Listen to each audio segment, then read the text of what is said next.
স্বপ্ন যাবে বাড়ি আমার, পথ দেব পারি তোমার, কাছে যাব ফিরে বারে বার। ওখানে দেখলাম অনেকগুলি বাচ্চারা খেলছে। বাই দিস টাইম এই অ্যাডটা শুরু হয়েছে।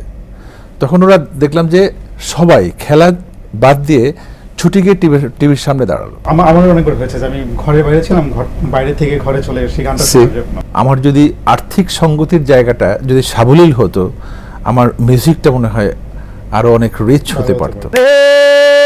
মিলে আমরা মেতে উঠি জীবনের আনন্দে, এই তো সেই সময়, এসো নাচি সুরেরই ছন্দে।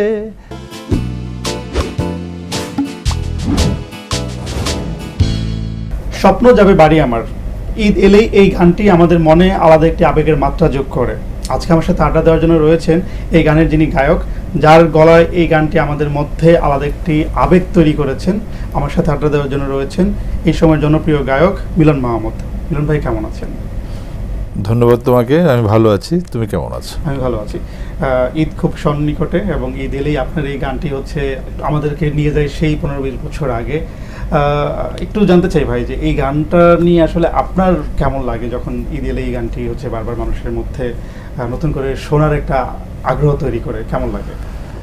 প্রথম কথা হচ্ছে 14 বছর ধরে এই গানটি সমান আকর্ষণ কিংবা সমান গ্রহণযোগ্যতা শ্রোতাদের মধ্যে ছড়িয়ে যাচ্ছে। কিংবা সেই 14 বছর আগে কিংবা 15 বছর আগে যখন গানটি প্রথম প্রকাশ পেয়েছিল, তখনও মানুষের মধ্যে যে এক্সাইটমেন্ট ছিল, এখনও এই গানটি শুনলে সেই একই রকম এক্সাইটমেন্ট মানুষ পায়। এটাই হচ্ছে সবথেকে সুখের বিষয়। আর উদ্দেশ্যই ছিল গানটার যে ঈদের ছুটিতে মানুষ যেরকম তার প্রিয়জনের কাছে বাড়ি ছুটে যায় কিংবা তার প্রিয়জনের কাছে ছুটে যায়, সেই জায়গাটা, সেই অনুভূতির জায়গাটা যেন গানটিতে আমরা রিচ করতে পারি, এরকম একটা উদ্দেশ্যে হাবিব আমি হচ্ছে এই কন্টেন্টটা মেক করেছিলাম। হাবিব হচ্ছে তোমার এটার কম্পোজিশন করেছিল, সুর ও সঙ্গীত, আর এটার লেখা ছিল আনিকা মেহজাবিন, আর গাওয়া ছিল আমার। যখন এই গানটি আপনার কাছে এলো প্রথমে, তখন আপনি কি ভেবেছিলেন যে এই গানটি এরকম দর্শকদের মনে এরকম সাড়া ফেলবে, এরকম কি ভেবেছিলেন? না, গানটি শুনেই আমার কাছে ভীষণ ভালো লাগলো। প্রথম তো হাবিবের কম্পোজিশন, যেহেতু হাবিবের কম্পোজিশনের প্রতি আমার আলাদা একটা বিশ্বাস ছিল, আস্থার জায়গাটা ছিল। তো ও যখন আমাকে শোনালো, ওর নিজের কণ্ঠে ছিল, তো তখন আমি ওকে একটা কমেন্ট করেছিল যে Habib, it sounds good on your voice, so why me? তো বলেছিল যে ভাই, আপনি শুধু ভয়েসটা দিয়ে দেখেন, কতখানি চেঞ্জ হবে সেটা আপনিই বুঝবেন। তো আমি ভয়েসটা দিলাম এবং যা হওয়ার তো হলো। তারপরে আমার কাছে শুনেই ভালো লাগলো। দেন গানটার যাত্রা শুরু হলো। যখন গানটা প্রথম ঈদের আগে, সময়টা ছিল ঈদের আগে, তো ঈদের আগে যখন এই সালটা কত ছিল? 2006-05 2009-এর দিকে মনে হয় সম্ভবত। তো গানটা যখন অনের হলো, তখন আমি কুষ্টিয়াতে বেড়াতে গিয়েছিলাম আমার একটা বন্ধুর বাড়িতে। তো ওখানে দেখলাম অনেকগুলি বাচ্চারা খেলছে। বাই দিস টাইম এই অ্যাডটা শুরু হয়েছে। তখন ওরা দেখলাম যে সবাই খেলা বাদ দিয়ে ছুটি গিয়ে টিভির সামনে দাঁড়ালো।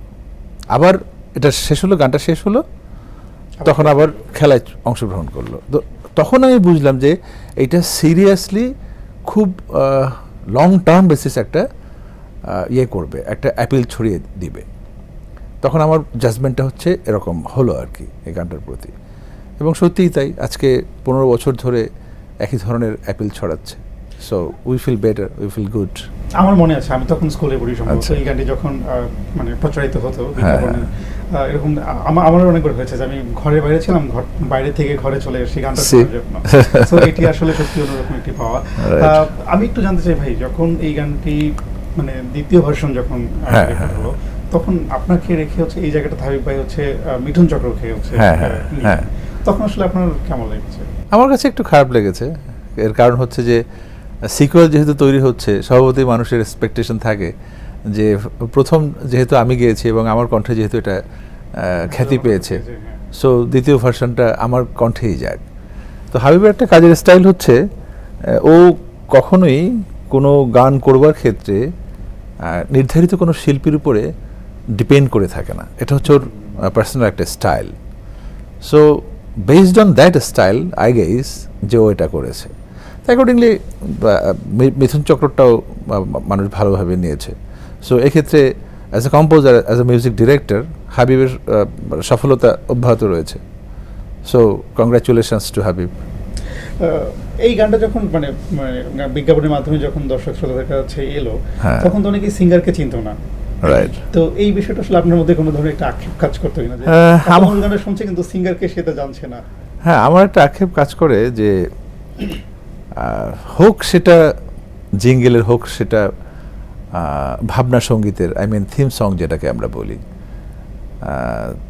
ভাবনা সঙ্গীতের গান হোক কিংবা জিঙ্গেলের গান হোক, যদি সেটা অনএয়ারের সময় অন স্ক্রিনে কোনো একটা জায়গায় যদি শিল্পীর নাম লেখা থাকে কিংবা লিরিসিস্টের নাম লেখা থাকে, তাহলে এই ভালো লাগাটা ওই শিল্পীর মধ্যে তো ছড়িয়ে যায় এবং সেটা আমার মনে হয় বিষয়টাকে আরও সারপ্লাস করে, আরও সমৃদ্ধ করে। পুরো মানে ক্রিয়েশনটার সাথে যারা যারা জুড়ে ছিল তাদের সবাইকে অ্যাকোমোডেট করে একটা লাইমলাইটে নিয়ে আসার একটা বন্দোবস্ত সবাই করলো। কিন্তু এটা এতে দেখা যায় না, তোমার টিভিসি কিংবা থিম সঙের বেলায় এটা দেখা যায় না।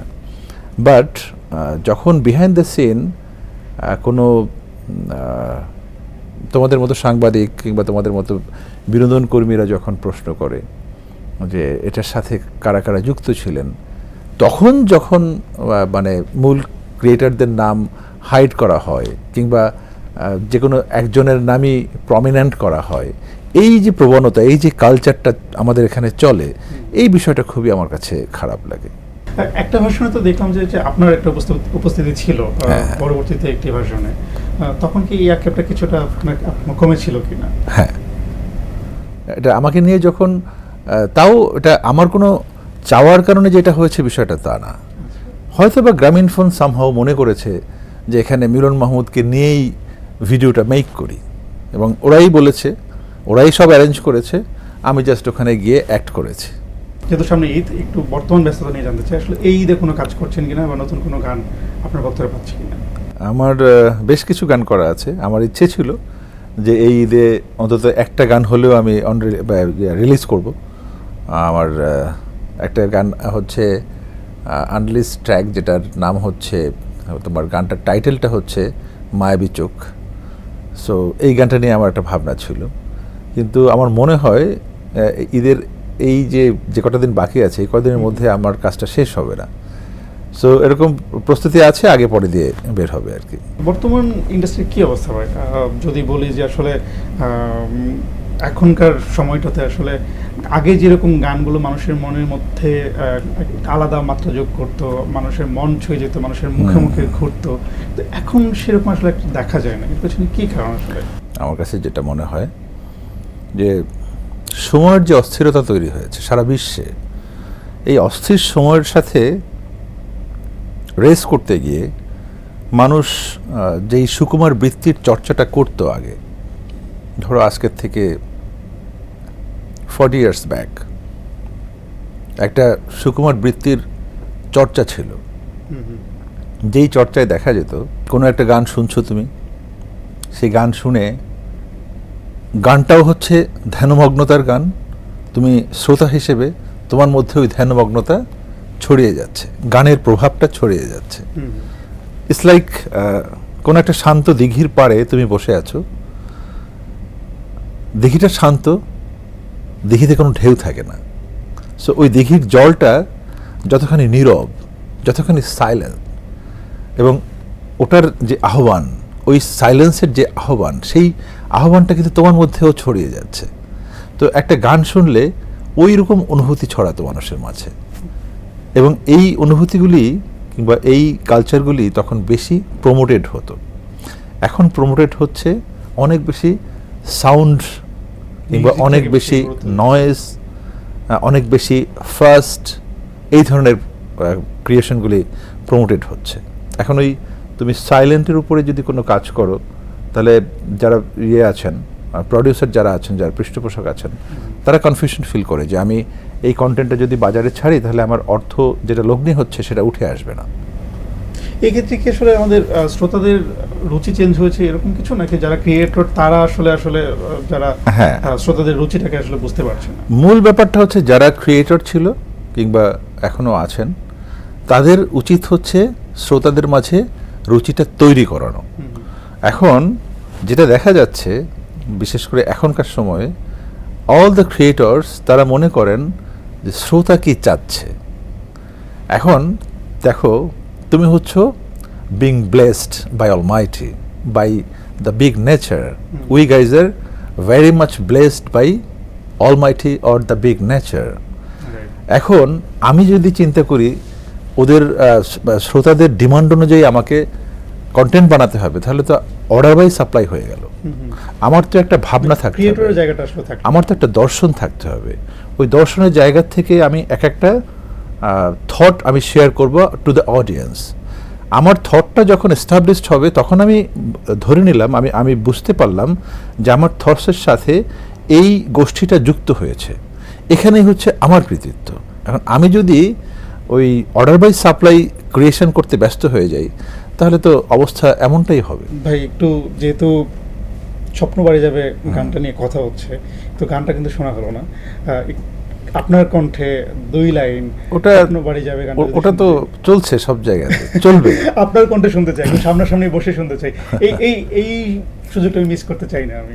আচ্ছা, আমি জানি না আমার কণ্ঠের অবস্থা কি, তারপরে চেষ্টা করছি। হো হো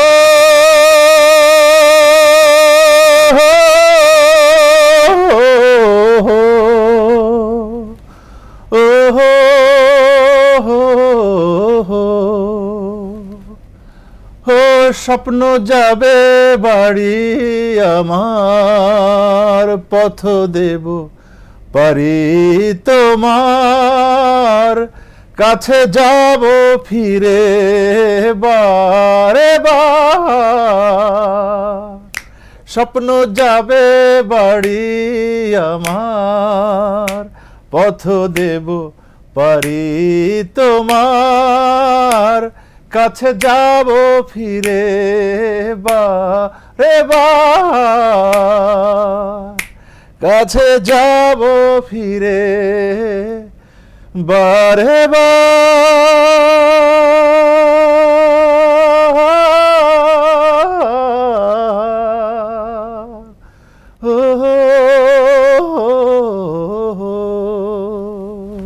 ওয়াও, ভেরি নাইস। Thank ভাই, you. এই গানটা আসলে সত্যি মানে আলাদা একটা ব্যাপার আছে, যে ব্যাপারটা আসলে আমাদের মনের মধ্যে মানে কি যেন একটা তৈরি করে আসলে। যাক। এটা আসলে ভাষায় প্রকাশ করা যাবে না। শুনে ভালো লাগলো। এখনো যখন অডিয়েন্স আমার কাছ থেকে গানটা শুনতে চায়, কিংবা আমার যখনই কোনো লাইভ প্রোগ্রাম থাকে, তখন দুটো গানের রিকোয়েস্ট খুব করে আসে, মানে অবভিয়াস থাকে, স্বপ্ন জয় বড়ে আর চলো সবাই জীবনের আহ্বানের সামনে এগিয়ে যাই। সেটাও শুনবো আমরা। না, আর তুমি গান না শোনো। ভাই, যে আপনার বেড়ে ওঠাটা কিন্তু হচ্ছে যে গানের পথযাত্রাটা শুরুটা কিভাবে? সম্ভবত সুর বিষয়টা আমার মধ্যে ছিল, জন্মের পর থেকেই এই বিষয়টা ছিল। আমি বুঝতে পেরেছি হচ্ছে যখন আমার স্কুল লাইফ শুরু হলো, যখন আমি বোধোদয় হলো আমার, তখন থেকে বুঝতে পারছি যে সুরটা আমার মধ্যে ছিল। আর এটার যে পরিশীলিত যে রূপটা দেখতে পাচ্ছ, অন্তত যতটুকুন পরিশীলিত হয়েছে, আমি বলবো না যে একদম নির্ভুল পরিশুদ্ধ একটা কণ্ঠ আমার, কিংবা ওই অবস্থানে আমি গিয়েছি, যতটুকুন তোমরা পাচ্ছ।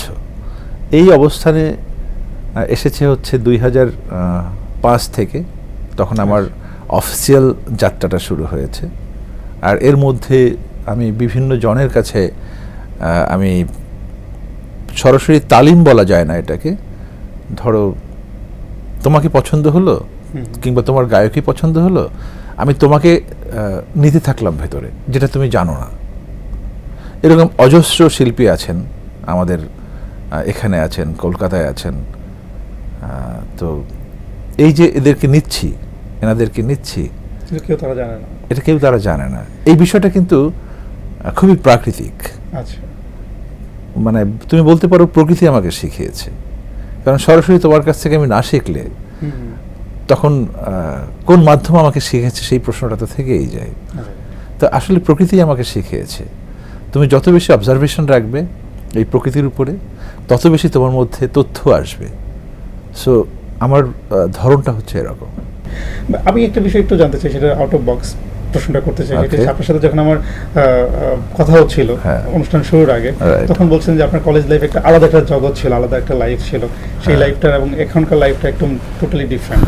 সো সেই লাইফটা সম্পর্কে একটু জানা যাবে কিনা বা বলা যাবে কিনা? লাইক আমি স্টুডেন্ট লাইফে পলিটিক্স করতাম, যে পলিটিক্সই করতাম না কেন সেটা উজ্জ্বল থাক করতাম। আচ্ছা, এবং যে জন্যে আমার ভীষণ রকমের অনিয়মিত একটা জীবন ছিল, খুব শৃঙ্খলিত জীবন ছিল না। এবং এটার একটা পর্যায়ে আমি বলা যায় কিছুটা ডিরেলড হয়ে গেলাম। ডিরেলড হচ্ছে সেই অর্থে, যে অর্থে তুমি একটা সুসন্তানকে কখনোই ওই পথে যাক সেই আশাটা করবে না তুমি as a parents. Okay. So আমার ওইভাবেও কিছুকাল সময় কেটেছে।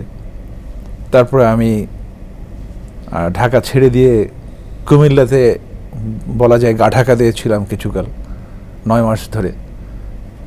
সেই পলিটিক্যাল ইস্যুর জন্য, পলিটিক্যাল ইস্যু কিংবা ডিরেলড হয়ে যাওয়ার পরবর্তী যে চেইনগুলি থাকে, আমি অ্যাভারেজ বলছি আর কি, তুমি বুঝে নাও।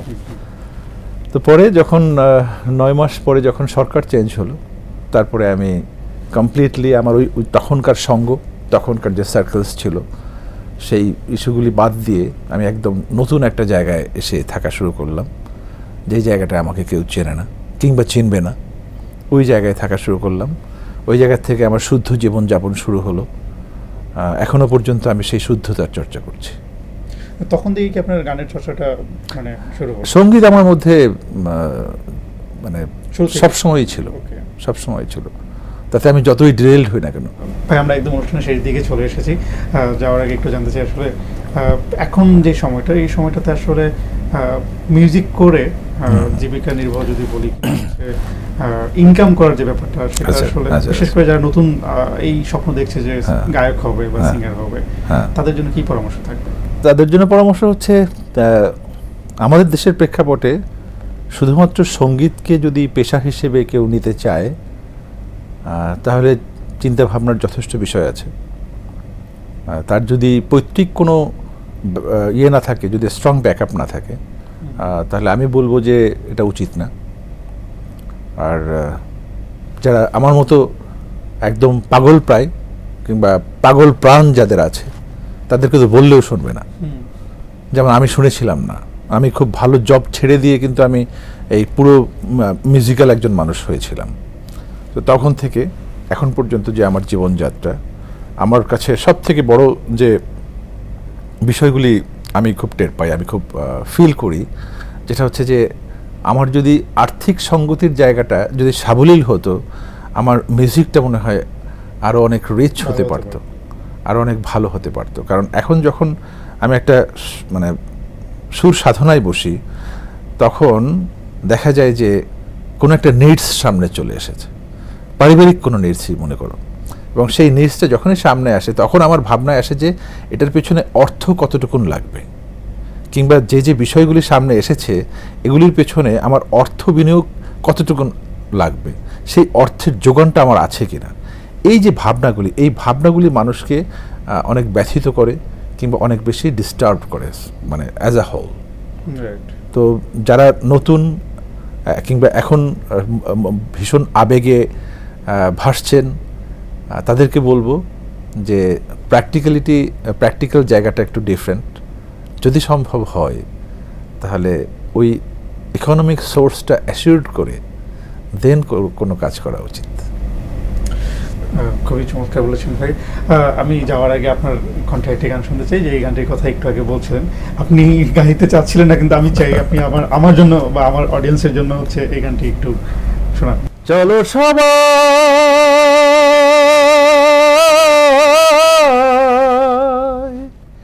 জীবনের আহ্বানে সামনে এগিয়ে যায়, জীবনের আহ্বানে সামনে এগিয়ে যায়, দিকে দিকে একই শুনি সময়েরই জয়গান, ব্যথা ভুলে ছুটে চলো ভুলে সব অভিমান, জানা যাইও না কন্যা তুলে না হো পিছু টান, যে দেখো বুকে আছে ভালোবাসার আহ্বানে, মিলে আমরা মেতে উঠি জীবনের আনন্দে, এই তো সেই সময় এসো নাচি সুরেরই ছন্দে, এসো মিলে আমরা মেতে উঠি জীবনের আনন্দে, চলো এইক্ষণে আমরা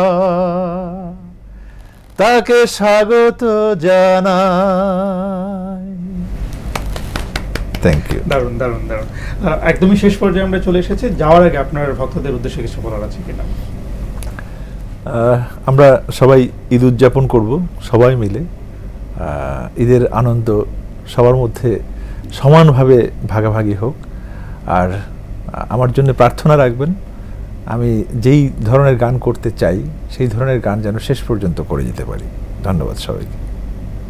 ধন্যবাদ ভাই আজকে আমাদেরকে সময় দেওয়ার জন্য। ওয়েলকাম। প্রিয় দর্শক, আমরা আড্ডা দিলাম আমাদের প্রিয় সঙ্গীত শিল্পীর সঙ্গে। এতক্ষণ আমাদের সঙ্গে থাকার জন্য ধন্যবাদ।